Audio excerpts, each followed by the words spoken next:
तो आज हम लोगों के छोटे छोटे से टॉपिक्स रहेंगे, इसके बाद हम लोग डेरिवेशंस पे आएंगे। प्लीज़ समझने की कोशिश करना, अपन एक दो लेक्चर पे करंट इलेक्ट्रिसिटी खत्म करने की कोशिश करेंगे। सबसे पहली चीज आती है सेल।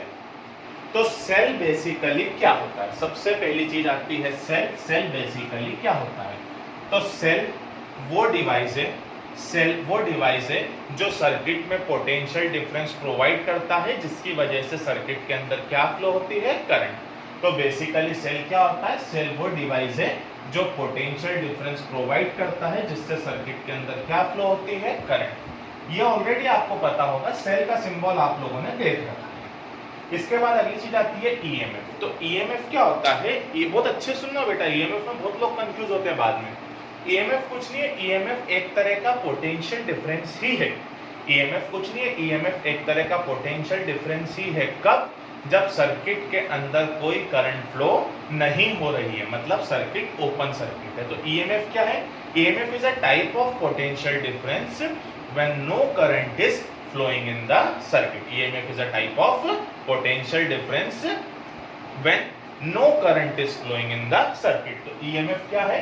EMF एक तरह का पोटेंशियल डिफरेंस है जब सर्किट में कोई करंट फ्लो नहीं हो रही हो। इसकी एक डेफिनेशन और होती है कि यूनिट पॉजिटिव चार्ज को सर्किट के एक एंड से दूसरी एंड तक जाने में जितना पोटेंशियल लगता है, उसी चीज को हम लोग बोलते हैं EMF। अगला होता है टर्मिनल पोटेंशियल डिफरेंस।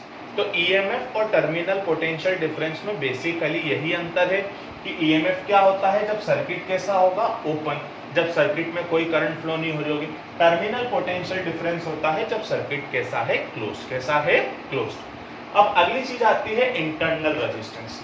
बेटा बेसिकली क्या होता है कि अपने पास जितनी भी सेल रहती है हम उनको आइडियल मान के चलते हैं कि वो 1.5 वोल्ट अगर उसका पोटेंशियल डिफरेंस है तो वो पूरा 1.5 वोल्ट को यूज करेगी। उस पूरे 1.5 को क्या करेगी? वो यूज करेगी। पर बेसिकली होता क्या है कि बेटा सर्किट जिन इलेक्ट्रोलाइट से मिलके बनती है उसका खुद का कुछ ना कुछ इंटरनल रेजिस्टेंस होता है जो उसी के द्वारा बहती हुई करंट के फ्लो का अपोज करती है। तो बेसिकली इंटरनल रेजिस्टेंस क्या होता है कि वो सेल का खुद का ऐसा रेजिस्टेंस होता है जो सर्किट के अंदर करंट के फ्लो होने का क्या करता है?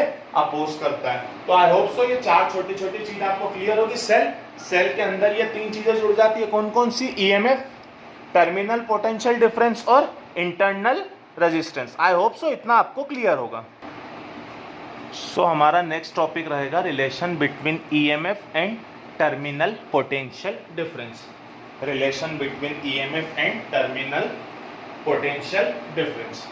तो बेसिकली जैसा कि हम लोगों ने पढ़ा था कि ईएमएफ क्या होगा जब सर्किट कैसा होगा? ओपन। ओपन मतलब किसी तरह की कोई करंट फ्लो नहीं हो रही होगी। और टर्मिनल पोटेंशियल डिफरेंस कौन सा होगा? जब सर्किट के अंदर क्या फ्लो हो रही होगी? करंट फ्लो हो रही होगी। तो जब ओपन है तो इसके अक्रॉस जो पोटेंशियल डिफरेंस रहेगा वो ईएमएफ कहलाएगा। जब क्लोज्ड है तो इसके अक्रॉस जो पोटेंशियल डिफरेंस रहेगा वो टर्मिनल पोटेंशियल डिफरेंस कहलाएगा। अब आप ढंग से देखो तो इस सर्किट का अगर इंटरनल रेजिस्टेंस R है और ये एक्सटर्नल रेजिस्टेंस कैपिटल R है तो दोनों सीरीज में कनेक्ट है तो टोटल रेजिस्टेंस कितना हो जाएगा? R plus R। तो करंट का फॉर्मूला याद है आपको? Potential difference upon R plus R। तो कौन सा वाला? EMF वाला। तो E equal to I R plus R। आप सबको ओम्स लॉ याद होगा। ओम्स लॉ क्या बोलता है? V इज इक्वल टू कितना होता है? IR। तो IR की जगह पर याद है ना क्या पुट कर दिया? V। तो E का के इक्वल हो गया V प्लस IR। तो V की वैल्यू आ जाएगी E माइनस IR। तो यहां से ये क्लियर होता है कि V हमेशा E से छोटा होगा। V हमेशा कैसा होगा? E से छोटा होगा, क्योंकि E में से कुछ माइनस कर रहे हैं तब V आ रहा है। मतलब E की वैल्यू बड़ी और V की वैल्यू कैसी है? छोटी। फिर हम लोग R और इनके बीच में रिलेशन निकालते हैं ना, यहाँ से हम लोग इंटरनल रेजिस्टेंस की वैल्यू निकाल रहे हैं। टाई की वैल्यू निकाल रहे हैं इंटरनल रेजिस्टेंस की। बेटा ये बाद में हम थोड़े दिन बाद पोटेंशियोमीटर पढ़ेंगे, बहुत काम आएगा इंटरनल रेजिस्टेंस की वैल्यू निकालना। तो अभी हमने पढ़ा I का के इक्वल है ER प्लस R। यहाँ से कैसे भी करके छोटे R की वैल्यू निकाल दो। तो I का फॉर्मूला ओम्स लॉ से V इज इक्वल टू कितना होता है? IR। तो I का के इक्वल हो जाएगा V बाय R। तो I की जगह पर लिख दिया V by R। Cross multiplication इसका इसमें करा VR प्लस V छोटा R बराबर ER। छोटे R को अकेला कर लो, इधर प्लस का उधर जाके काय का हो जाएगा? माइनस का। दोनों में से कुछ कॉमन लिया R। यहाँ से क्या बच जाएगा? E minus V upon V। ऐसा लिखा है V, मतलब V हम दोनों के अपॉन में लिख सकते हैं। E के अपॉन में भी लिख सकते हैं और V के अपॉन में भी लिख सकते हैं। तो जब E के अपॉन में V लिखोगे तो E अपॉन V ऐसा हो जाएगा, जबकि जब आप V के अपॉन में V लिखोगे तो V से V क्या हो जाएगा, कैंसिल। क्लियर है इतना? अब हमारे टॉपिक रहेंगे cells in series, cells in parallel और सेल्स इन ग्रुपिंग।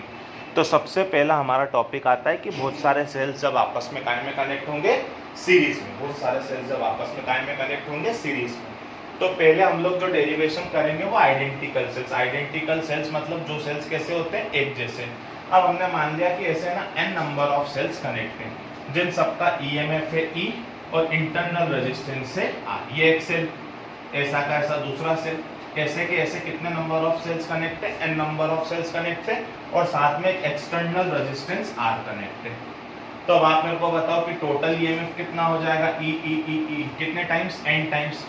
तो इफेक्टिव ईएमएफ हो जाता है E plus E plus E plus E कितने टाइम्स, n टाइम्स। तो इफेक्टिव ईएमएफ हो जाता है NE। ऐसे ही इंटरनल रेजिस्टेंस इफेक्टिव निकाले तो सबका R तो कितना हो जाएगा, NR। अब करंट का फॉर्मूला जैसा कि आपको सिखाया था, EMF effective upon total resistance. तो इफेक्टिव ईएमएफ कितना हो गया, NE, और टोटल रेजिस्टेंस कितना हो जाएगा बेटा, छोटा r इन सबका तो है, NR तो ये बन ही गया था, साथ में एक बड़ा R कनेक्ट था, तो इक्विवेलेंट रेजिस्टेंस हो जाएगा R प्लस NR। बेटा सीरीज में रेजिस्टेंस प्लस कर लेते हैं, इन सबका रेजिस्टेंस N छोटा R और एक्सटर्नल रेजिस्टेंस कितना है, कैपिटल R। तो टोटल रेजिस्टेंस हो जाएगा NE upon R plus NR। इसमें दो केस लेते हैं। पहला, जब R बहुत बड़ा होगा NR से, तो इस केस में I इक्वल हो जाता है NE, R प्लस NR की जगह पर खाली R लिख देंगे। क्लियर है ये चीज? और दूसरा केस हम लोग लेते हैं उल्टा, कि जब NR बहुत बड़ा है R से, तो इस केस में R आप लोग नेग्लेक्ट कर सकते हो, NE अपॉन NR। तो N से N क्या हो जाता है, कैंसल। तो I का I के इक्वल हो जाता है, I इक्वल हो जाता है E अपॉन R के। ये सीरीज आपको क्लियर है बेटा? अब हम लोग पढ़ेंगे आइडेंटिकल सेल्स इन पैरेलल। जब एक जैसी सेल्स काय में कनेक्ट रहेगी पैरेलल में, तो अपन ने वही मान लिया, पिछली बार n मानी थी, इस बार m मान लेंगे कि E की m सेल्स काय में कनेक्ट है पैरेलल में, और वही साथ में एक्सटर्नल में एक R रेजिस्टेंस कनेक्ट है। पहली चीज तो आपको ये पता होना चाहिए कि पैरेलल में पोटेंशियल डिफरेंस कैसा होता है, सेम होता है। मतलब इसका ईएमएफ ये, इसका ये है, तो वो पैरेलल में सेम ही होता है, ऐड करने की जरूरत नहीं है। तो इन सबका इफेक्टिव ईएमएफ कितना हो जाएगा, E। अब हम लोग निकाले इफेक्टिव रेजिस्टेंस, तो R काय में है पैरेलल में, तो 1 upon R effective equal to 1 upon R plus 1 upon R plus 1 upon R कितने टाइम्स, m टाइम्स। सबका एलसीएम R ऊपर आ जाएगा, 1 प्लस 1 प्लस 1 कितने टाइम्स आ जाएगा, n टाइम्स। तो 1 अपॉन R इफेक्टिव का के इक्वल हो जाएगा m बाय R। तो यहाँ पर R इफेक्टिव की वैल्यू रेसिप्रोकल हो जाएगी, मतलब कितनी हो जाएगी, R बाय m। क्लियर ये चीज? R इफेक्टिव की वैल्यू रेसिप्रोकल हो जाएगी, R बाय m। अब आप सबको है ना ये रेसिप्रोकल कैसे समझ में ना, इसको पलटाया तो ये भी पलट गया। करंट का formula total EMF upon total resistance, तो पैरेलल में ईएमएफ कैसा रहता है, सेम, तो E का E ही रहेगा। और टोटल रेजिस्टेंस कितना, R बाय m, तो ये आएगा इन सबका, और ये कैपिटल R इस पूरे के साथ सीरीज में कनेक्ट रहेगा, तो टोटल रेजिस्टेंस आ जाएगा Rm प्लस R। यहाँ से हम लोगों ने क्या ले लिया, m एलसीएम ले लिया, तो ये हो जाएगा R plus Rm upon m। वो m पलट के ऊपर चला गया, वो m पलट के कहाँ चला गया, ऊपर। तो I की वैल्यू आ गई me upon R plus mr। वही दो केस, पहली बात जब बड़ा R बहुत बड़ा होगा छोटे R से, तो R प्लस mr की जगह पर हम खाली mr लिख सकते हैं, तो m से m क्या हो जाएगा, कैंसिल। जैसे ही m से m कैंसिल हो जाएगा तो I की वैल्यू आ जाएगी E बाय R। ऐसे ही केस 2 में जब छोटा R बहुत बड़ा होगा, इंटरनल रेजिस्टेंस बहुत बड़ा होगा एक्सटर्नल रेजिस्टेंस से, तो वो R प्लस mr की जगह पर खाली छोटा R आ जाएगा, तो वापस से हमारी I की वैल्यू आ जाएगी। क्लियर है आप लोगों को इतना? क्लियर है आप लोगों को इतना? अब आप अगला टॉपिक बहुत अच्छे से समझ लेना, मिक्स ग्रुपिंग ऑफ सेल्स। तो mix grouping of cells combination होता है सेल्स इन सीरीज और सेल्स इन पैरेलल का। Mix grouping of cells combination होता है सेल्स इन सीरीज और सेल्स इन पैरेलल का। तो सेल्स इन सीरीज और सेल्स इन पैरेलल का हम लोग अगर कॉम्बिनेशन देखें तो आप समझने की कोशिश कीजिएगा कि वो दोनों डेरिवेशन को मिक्स कर दिया कि ईएमएफ के n रेजिस्टेंस सीरीज में कनेक्ट है और ऐसे m कॉम्बिनेशंस पैरेलल में कनेक्ट है। क्या बोला?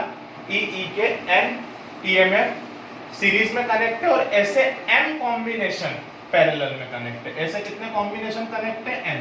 और ऐसे कितने कॉम्बिनेशन कनेक्ट है? m। अब अगर मैं इफेक्टिव ईएमएफ की बात करूं तो ई ऐसे कितने एन, तो ई प्लस ई जैसा पहले डेरिवेशन में क्या था, तो ये कितने हो जाएंगे एन ई, ये कितने हो जाएंगे एन ई।